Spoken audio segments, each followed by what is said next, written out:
As you likely already know, the economy is, and video games usually aren't your first financial priority. But luckily for us, we are living in the free-to-play game golden era. Since I have the blessings of the gods of fate and time, I'm creating this series as a way to help people find out about free games of all different genres to help distract themselves with as the world continues to burn. Welcome to the free-to-play game review. And if I do this right, maybe you'll learn something new or find a new favorite little game to play. So let's get started. This week I explored an indie horror point-and-click adventure game titled The Supper. Released in January 2020 by Octavi Navarro, The Supper immediately stood out to me amidst a sea of game banners while scrolling through the free games in Steam. The About page left me with so many questions, which is usually how I measure my snap interest in a game. How little do I know about this based on the description they've given me, and how intrigued am I now to find out more? My search for new games to play is mostly based in this kind of curiosity, and I think that this curiosity pays off in many little ways. At first, I was struck by the stunning pixel art and lighting effects of The Supper's trailer, and as I scrolled further, I was more and more in awe of the technique and skill presented by the art for this tiny little free game. It almost felt as though I'd stumbled upon some kind of art project masquerading as a game. Interest piqued, I investigated into some of the developers' other titles available and found a decent handful of games released with the same beautiful art, just with subtly different flavors. Octavi Navarro is a pixel artist and game developer from Spain who heads Octavi Navarro Games, a small indie game studio out of Barcelona. From the studio's About page, we believe in the beauty of craftsmanship, so we take great care with each process that makes up our video games. Our most distinctive feature is our unique visual style, combined with original and risky narrative stories that resonate with players. Unique visual style indeed. I'm already excited to check out this other game, The Librarian, when I have the time and extra change to spend on it. But before I get too distracted thinking about other games, let us prepare our flatware and dig into The Supper. Sorry. The Supper posits itself as a bite-sized game, and it is indeed bite-sized. Steam says I played this game for 19 minutes, so I'm assuming it took me around 15 to 17 minutes to complete. This shouldn't deter players from trying it out though. Games like this, for me, are stunning examples of video game microfiction, or flash fiction. I'm sure you can infer the meaning of flash fiction, but just to make it clear for everyone, I'll just read this description from Wikipedia. Flash fiction, also called minimalist fiction, is a fictional work of extreme brevity that still offers character and plot development. Identified varieties, many of them defined by word count, include the 6-word story, the 280 character story, also known as Twitterature, the dribble, also known as the mini saga, 50 words, the drabble, also known as microfiction, 100 words, sudden fiction, 750 words, flash fiction, 1000 words, and microstory. So I thought all of this was microfiction prior to this, but maybe it could be used interchangeably. I'm not actually a member of a lot of literature spaces, therefore I don't really know what the accepted or common terminology is. I always thought it was just microfiction, but I think to be safe I'm gonna say flash fiction. But yeah, so anyway, now, nowadays, with my limited attention span and my long history of reading in-game books, video game fiction itself, flash fiction is definitely one of my favorite ways of consuming stories. For me, it's the low time investment, the high potential for questioning of the story, and then the quick resolution or lack of resolution in plot. Those are all attractive qualities for me in media. And I'm sure I'm not the only one. It seems like less and less time every day, but even though we should be getting more. But anyway, perhaps, naturally, it should follow that I enjoy the game version of flash fiction, right? Well, honestly, I think it is too early to tell. I don't really think it's the case. I think after playing this And I'll give a few more games a shot, but I'm pretty sure I still prefer a like deeply immersive game world that almost requires me to commit many, many hundreds of hours of my life to it, like an unpaid job, squeezing every last drop of sweet content from its digital heart. Regardless of my feelings, The Supper is an excellent example of this kind of video game microfiction, and due to its length, we should really start going over its rating categories before I say much more. So first, of course, we'll start with how free is it. So The Supper is, as I have stated previously, 100% free. This automatically gives it its 5 hearts. I'm almost excited after playing all these free games to rate a game that isn't actually free. You know what I mean? Where you can kind of spend money on it. I'm actually kind of excited to get into that. However, let's not think about that now. 100% free. There is the option to buy both the PDF art book as well as the soundtrack within the Steam page, and then also probably from Octavi Navarro's actual website.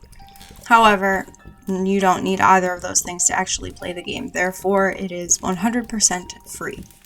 Moving on to playability. So I'm always reluctant to speak on things that I'm being critical of, because it's just, unless I'm like having fun and it's about something that I know a lot about, you know what I mean? Like, I always feel uncomfortable being a little critical. However, I think I have some pretty good points to back up my assertions here. So I'm giving The Supper a 3.5 hearts playability rating, which of course is still a passing grade, but it isn't great. My critique here has more to do with the point and click genre itself, as opposed to The Supper in general. I just think for the most part that point and click adventure games aren't very replayable. It takes a very long time to forget the combinations to the puzzles, and in some cases, people never forget the combinations to the puzzles. You know what I mean? Like, I'm sure maybe for a lot of people who grew up playing point and click adventure games, there are still, if you were to play one of those games now, you would be able to solve a bunch of the puzzles, like, just based on how, you know, ingrained that memory is or whatever. Now, I don't have this experience for many point and click games, as I didn't really have access to them growing up. But for a lot of the RPGs that I played growing up, I still remember like certain boss weaknesses, or, you know, like where certain little hidden items are or things like that. So I think it's really just an issue with the point and click genre itself. All in all, I mean, they're simple games to play. You literally just click on things, and that's very accessible. It's very good for a lot of people. So of course that, you know, nets it a few points of playability. But at the end of the day, you really can't just keep playing games like that. And I know that that's kind of like a funny little metric to use, like, is a game good? Like, is a game playable if I have to play it all the time? Not necessarily either, right? Like, there's two extremes. And unfortunately, point and click adventure games fall onto that low end of the extreme where, yeah, you probably have to wait a few years to play it again. Otherwise, you know, like, it's not going to have that same novel sort of fulfillment feeling of figuring out a puzzle or something as the first time you play it. So, yeah, 3.5. Just because I think it's, you know, it's a genre issue. It's not an issue with the game itself. It's just, it is playable, it is accessible, but the replayability is non-existent almost. It would take me, I would have to completely forget about this game and then play it again entirely to get the same kind of feeling that I got out of it the first time. You might be able to say that for a lot of games, but moving on to the soundtrack and voice acting, yeah, a bit of an abrupt ending on that one there. So I think that this game studio also makes their own sound. As far as I know, since they're selling the soundtrack, wait, did I think I saved the credits. So let me take a look here. And yeah, upon looking at the credits again, Octavi Navarro also does the music for these games. So that is so cool. Like, first of all, I just want to say, I love when people really put everything they have into developing a project and stuff. I love teamwork, I love collectivism, but it's really, really cool to see, like, in the current year or whatever, you know, like, we get to see so many games that are just kind of like an individual person's, like, complete dream world or whatever. It's so cool to me. Yeah, so yeah, I'll just add that in there. So he does all of his own music as well.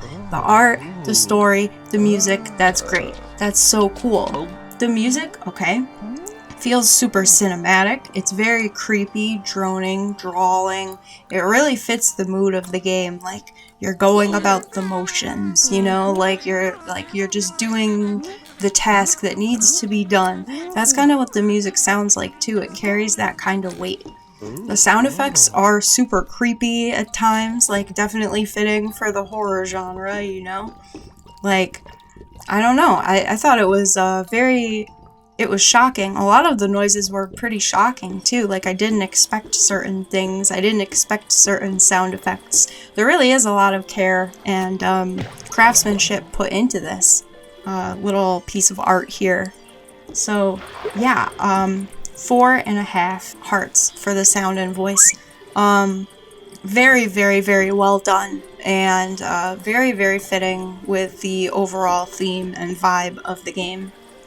So moving on to the story and concept. Okay, so I'm going to give the story and concept 4 hearts as well. Now a lot of this is not really like a technical thing, like with the playability. I'm just taking off a single heart because sometimes I actually kind of don't necessarily like to get all the answers in the story. However, for a lot of people that's really important. But again, this entire series is unfortunately based on all of my own opinions. And when it comes to my own opinion, I just thought that the story maybe didn't have to be told entirely. I'm not going to spoil anything. This is supposed to be a spoiler-free series, so I'm not going to get too deeply into it. However, you do definitely find out exactly what's going on, and it's cool. Like, I get it. It's necessary for a lot of people. A lot of people need to know what happens, and that's totally fine, and then therefore they would probably give this a slightly higher rating. But I think 4 out of 5 is still really good because I still like the story. It's cute. I really like the world. I love like dock town, what do you call it? Like cities, ports. That's what I'm into. And you can immediately tell that this is like a little tavern right on the docks, and there's boats, and yeah, I like worlds like that. I'm really into that. But yeah, it's just, I don't know, it's almost like you're giving away, it's almost like you give away some part of, like, some piece of, you're giving away some too much power, I guess, in some ways. It's kind of hard for me to describe this thing because I haven't really had to think about it too much until very recently, but there is a kind of like power that the storyteller has in not telling the full story, and it kind of allows the viewers or the consumers to participate in like speculation and stuff, you know what I mean? And I think there's something really special about that speculation. If there's any kind of like lore boards that you go on or anything, you probably kind of understand what it is that I'm talking about. So as I get older, the less I kind of want to know entirely what's happening. Like, maybe I do eventually, but maybe this is just too short for me, I guess, when it comes to a story. This is too short a story. Even though I really like short stories normally. It's kind of funny how that works. But yeah, 4 hearts. I thought it was really good. I resonated with the intent overall. Alright, so let's move on to something a little easier to talk about, the art, vision, and graphics. So obviously I gave this 5 out of 5 hearts, because just look at it. That's just, this is so nice. The overall like color palette used is like this like subdued and dreary kind of like natural like mud slime tones or something, you know what I mean?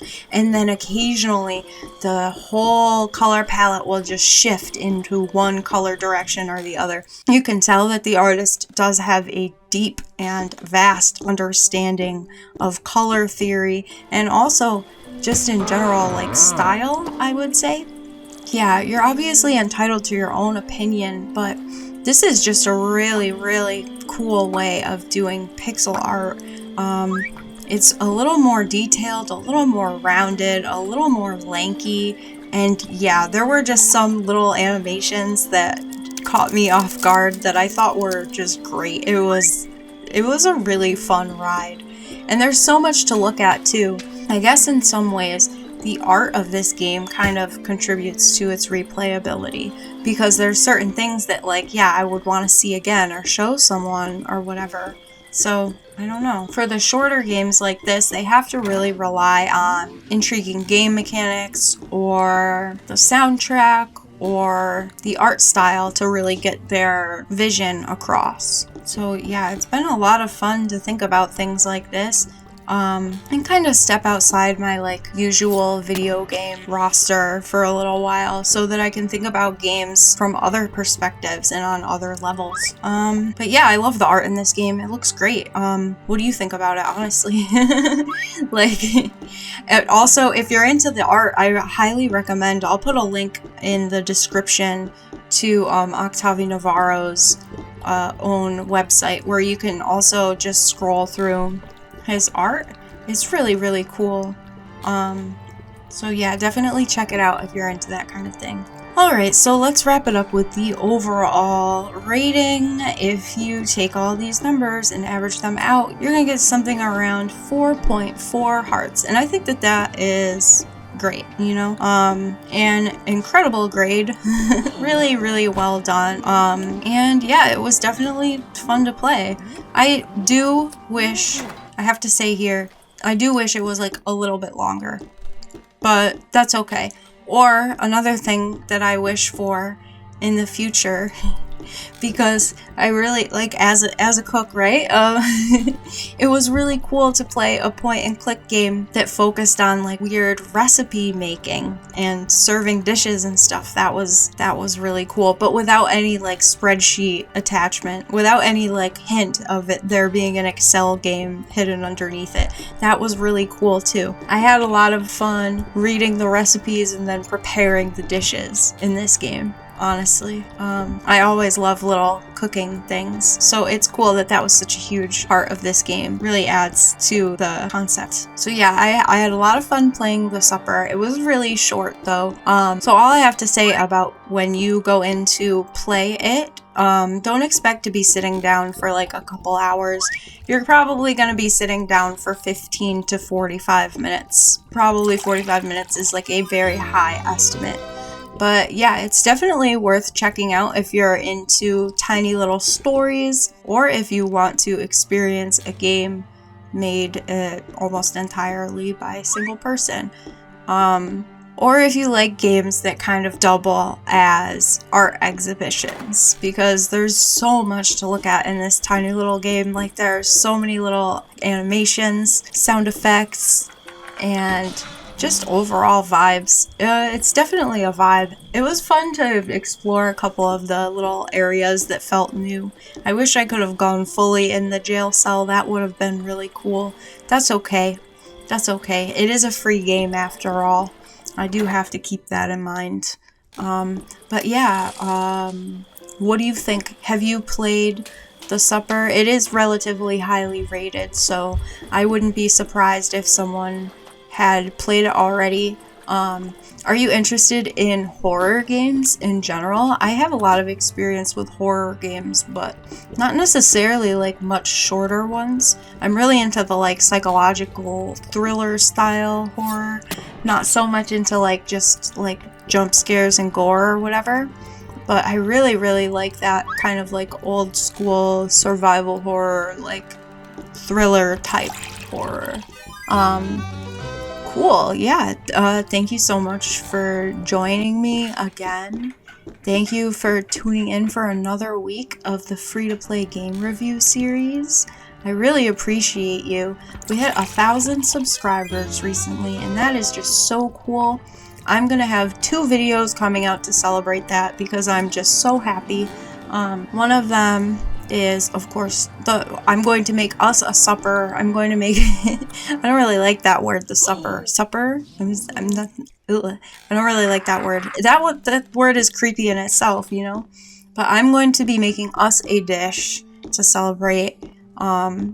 But in addition to that, I also want to make like a little thank you video and also state like a few new updates and stuff for like transparency or whatever. So yeah, thank you so much again. I hope to see you again next week. Next week we're going to be playing what looks to be like a classic JRPG style free game called Grimm's Hollow. Very exciting, looks very cute. I think it was released on Halloween of some year, I forget now, but I'll find it. But yeah, so that'll be the next one that we go through, and I hope it is as good as these last 3 have been, and I'm sure it will be. It looks really good. So thank you so much for watching, and yeah, I'll see you soon. Bye.